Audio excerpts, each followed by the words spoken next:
హత్యకు కారణమైన వారిని జగన్ రక్షిస్తున్నారంటూ ఆమె ఆగ్రహించారు. వ్యక్తిత్వ హననం సరికాదంటూ హితవు పలికారు.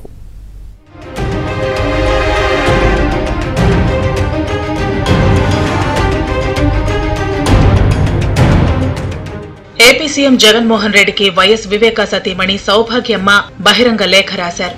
నీ తండ్రి వైఎస్ రాజశేఖర రెడ్డిని కోల్పోయినప్పుడు ఎంత మనోవేదన అనుభవించావో, వివేకాను కోల్పోయినప్పుడు కూడా నీ చెల్లి సునీత అంతే వేదన అనుభవించిందని ఆమె తన లేఖలో ప్రస్తావించారు. 2019 నుంచి ఇప్పటి వరకు జరిగిన పరిణామాలు తనను ఎంతో బాధించాయన్నారు. ముఖ్యంగా కుటుంబంలోని వాళ్లే హత్యకు కారణం కావటం అత్యంత దారుణమైన సంఘటన అని అన్నారు. హత్యకు కారణమైన వారిని జగన్ రక్షిస్తున్న తీరు తన్ను ఎంతో బాధ పెట్టిందన్నారు.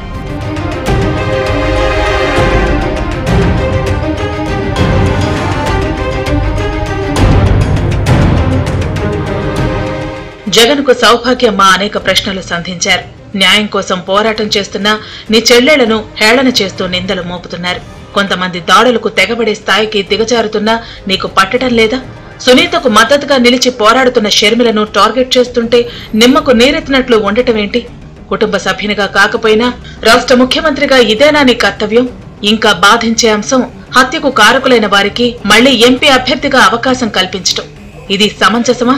ఇలాంటి దుశ్చర్యలు నీకు ఏమాత్రం మంచిది కాదు. హత్యకు కారకుడైన నిందితుడు నామినేషన్ దాఖలు చేశాడు.